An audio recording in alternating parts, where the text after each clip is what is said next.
Hi everyone, this is a video today in conjunction with Offaly Libraries in Tullamore for the Bealtaine Festival. I was delighted to ask to do this video.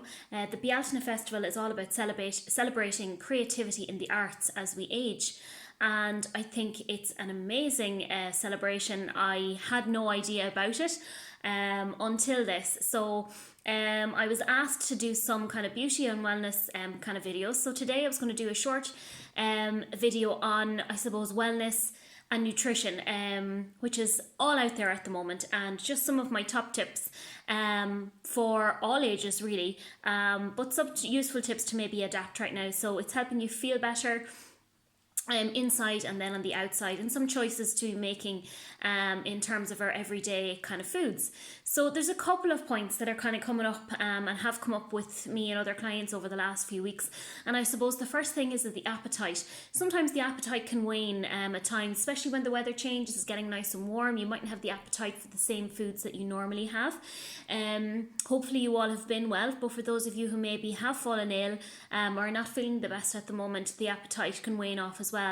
Also certain triggers like stress, which is a huge one at the moment, or people not getting the correct sleep, especially in the first few weeks when we were asked to stay at home. This triggered a lot of anxiety in people, a lot of sleepless nights in people, and in turn then you're a lot weaker during the day, which ultimately leads you to make the not so good food choices. So I think it's important for the appetite. If you feel that the appetite is lost a little bit, or you kind of lost interest in food, or your taste buds are just not quite what they used to, I think the first thing to do is try and experiment with some flavors. So I'm really big on flavoring food, different tastes, sometimes just to suit the mood. So big fans of things like whole grain mustard, a good quality salt like a Himalayan pink sea salt, really good quality salt as opposed to the processed salt, the not so good salt. I have things like pesto in the presses. I have the basil pesto, I have the sun-dried tomato pesto.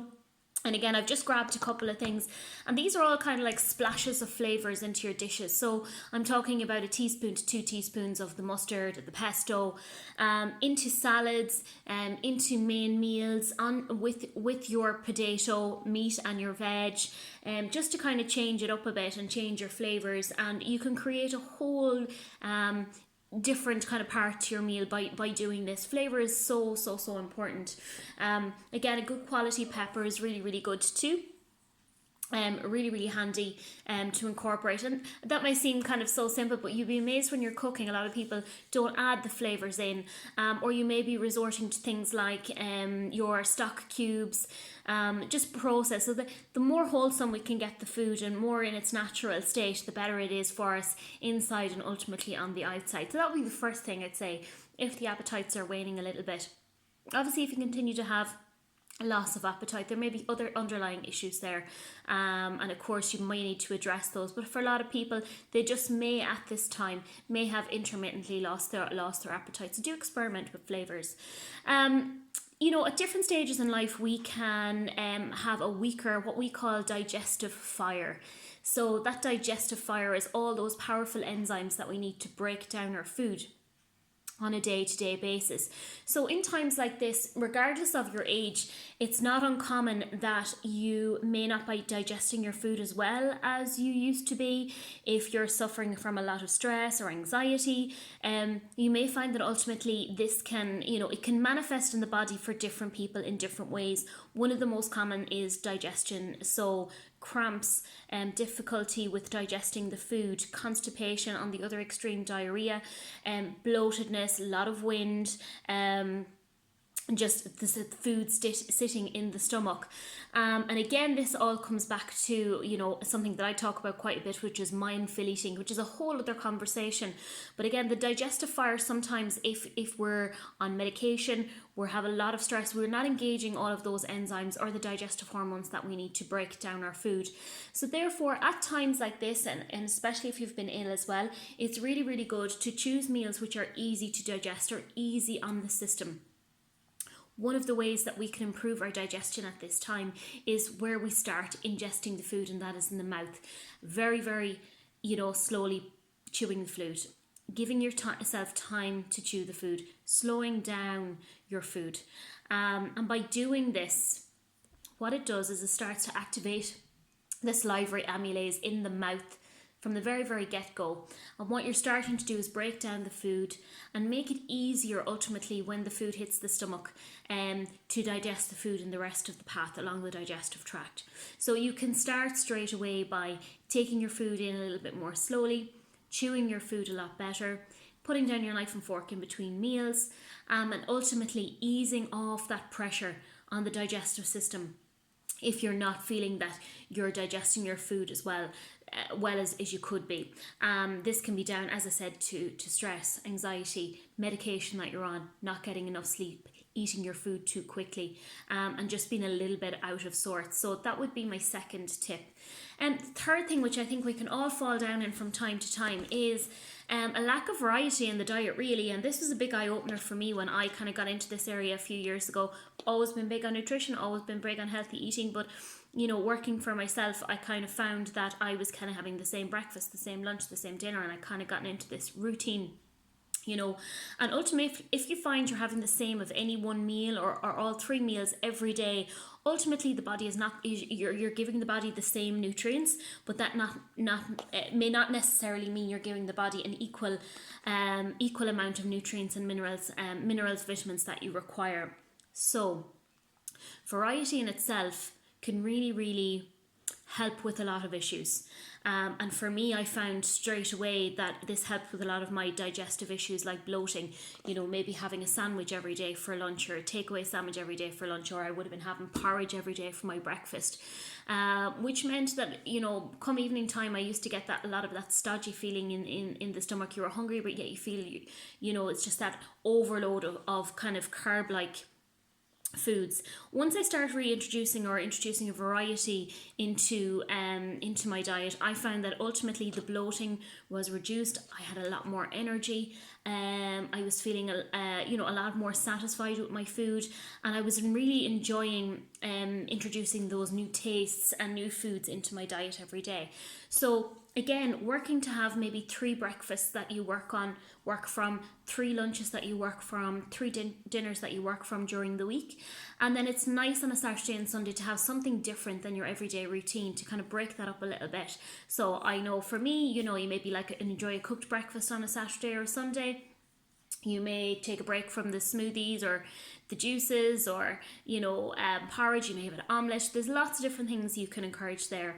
And again, it's baby steps. So once you incorporate it into that one area where you feel there's a lot of repetition, you can then extend it out and build it into the rest of your daily intake of food. And you will be so surprised with the results. And it's not uncommon that we kind of rely on certain foods and we just get used to certain foods because we feel that maybe they're good for us, but too much of the one thing.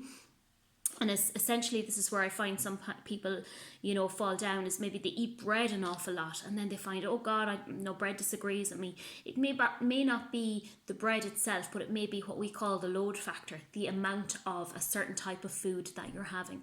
So having less of the foods that you love and spreading them out over the course of the week may help you, in fact, enjoy them a lot more and not give you those uncomfortable feelings that sometimes can come with those food choices. Particularly, for some people it's the carbs or it's the breads and things like that. So it's a good way to have a look at your everyday intake. Medication is a big thing. If we have been ill, if we are ill at the moment, if we're on medication, sometimes this can help prevent the absorption of certain vitamins and minerals that we need into the body. Particularly one of those is vitamin B12. Again, if you're vegetarian, vitamin B12 is normally sourced from animal-based foods. So if you're vegetarian, you do have to look for other sources. This is a nutritional yeast, which is a plant-based source of vitamin B12, specifically grown for the food industry. Sometimes in the stomach, particularly when we're taking certain types of medication, vitamin B12 can be destroyed in the stomach. Generally, it is protected, but certain medications can break this down. So adding a teaspoon or a tablespoonful of this to your meals, sprinkled over popcorn, there's a whole variety of ways you can use nutritional yeast, and it's so flavoursome. It was really a game changer for me, and especially for any of my vegetarian clients as well. And again, it kind of has this cheesy kind of nutty flavour. Very, very nice. Very, very, very tasty. And again, that can be kind of got in most supermarkets, so very easy to pick up then as well. So that's the important thing about medication, is sometimes you'll need to make sure that you're getting what I call nutrient dense foods, so that in your meals they're as nutritious as possible for you to be getting the most out of your meals each day. So that may come back to a little bit of planning, but ultimately start at one meal of the day, and as I said before, extend kind of outwards. That brings me on to my nice little pot of stuff that I have here, and we generally make one of these pots every week, and this is the game changer for me, and this is the chicken bone broth, and I call it the golden elixir, or the anti-age elixir as it's known in the industry. It really does provide everything nearly that you need in the daily diet. So basically it's rendered down bones, usually roast off a chicken, and it's the rendered down bones of the roast chicken. We add in some onion in there, some garlic, some parsley, some herbs, extra herbs. You add some carrots, some celery, and the longer that you leave this to kind of, it's a very, not even turning a simmer. We usually leave this on the stove for about 16 hours. And again, you're slowly allowing that breaking down of the gelatin extraction and the collagen extraction from the bone, all of those minerals that are found in the bones that are put into this liquid. And you're ultimately left with this lovely, tasty, flavoursome broth, which can be frozen as ice cubes and used in your cooking as well, to try and stop you using maybe processed stock cubes. And I know that's been a big game changer for us in the house. So you can have a cup of this. It's kind of just clear if you can see there. You can have a cup of this in the afternoon. I find it great if you're having like the 3 o'clock slump and you just need to get you over that hump instead of going for the coffee. Really, really good for that. It is so important for anyone who is not feeling the best. Let's say you're struggling with digestion, you've been unwell, you're not feeling great, you need to up your nutrient intake from food. By drinking this alone, it has a lot of electrolytes as well, so if you are suffering from dehydration, this is the mother of all cures. It really is, and the benefits of bone broth, I could do a video on its own.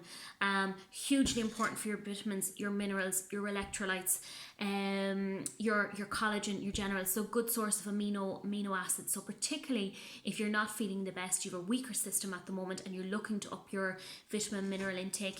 If you're having difficulty swallowing, any of those, I normally, this is great for anyone recovering from severe treatments or surgeries, especially if it affects the ingestion of food. It's a really, really good one to get all the minerals and vitamins that you need, and again, it's in a drink form. So that's the chicken bone broth.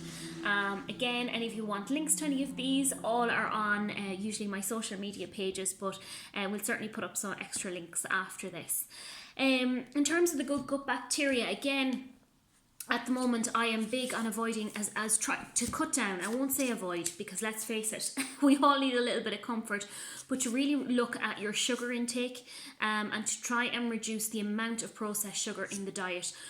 Big thing for me is straight away moving from your fruit-based yogurts, which generally have a lot of added sugar in there, low-fat yogurts that have a lot of sugar in there. Don't get me wrong, there's always a few knocking around in the fridge, but again, the big change has been to move to a natural yogurt. It doesn't have to be fat-free. This is just one that's in the fridge at the moment. I like using Glenisk, obviously a local kind of brand as well, but again, a natural yogurt, and add in your flavours with your berries, your strawberries, your blueberries, and again, this is really good at the end. If you really feel you're just lacking that taste, I find cinnamon dust is really, really good just to dust over. I also found these little Robinson squashies.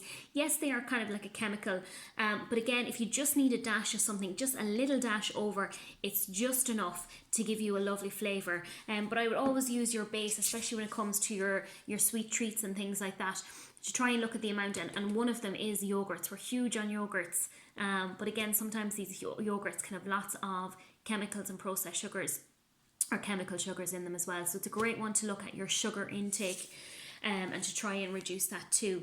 Another one, if you're kind of even a little bit of a sweet tooth, I have these in a lunchbox at the moment, is your dates and your dried fruit. Now, dried fruit, as you know, are high in sugar. So generally a portion is 2 dates or 2 figs. But you are getting an intake of natural sugar. So not a chemical sugar, not a processed sugar. It's a natural sugar that you're intaking. So the portion does need to be kept quite small. If you have any problems with blood sugar levels, I would always incorporate this with maybe cheeses, which is the protein, which protein mixed with a sugar helps to kind of lower or keep the sugar level in the body at a level and stop it spiking. I would also maybe incorporate some fruit there, so maybe have an apple, or you maybe have it with I'm trying to think now what I have it with. You know, you can have it with nut butter, something that has a protein in it along with the sugar, or again if you mix that in with the yogurt, so chop it up. Again, sometimes I chop these up and I add them into popcorn. So mixing it with something else, not another sugar, but another low protein or slow release carbohydrate, very, very good, chopped and mixed into porridge. So you're avoiding the system getting that sugar spike as well, but you are getting some really good sweetness in there. So really good for anyone who has kind of a sweet tooth. The other thing I was meant to say about the yogurt, so just bringing me back there, is the natural yogurt has the good gut bacteria, which we really, really need in the system at the moment, particularly help us with immunity. So again, trying to switch back to natural yogurts is really, really good, just to encourage more good bacteria to flourish in our digestive system as well. Okay, is there anything else I wanted to mention? I think that's basically it to start. It's just a few kind of tips. Again, this can be, you know, video is really good across the board at the moment. Even incorporating or there's some pieces of information there that are just straight away can make a huge difference in your daily intake of food, without having to worry about calories and weight loss and different things, but ultimately to help the system be better, and it also will have an impact then on the skin, the hair, the nails, energy levels, the mood. The list goes on. So really, really glad to be doing this video for Offaly Libraries, and hopefully we will do some more. So thank you for watching this, and again, any details to follow, any links to follow as well if you want to contact me further. Thanks so much. Bye.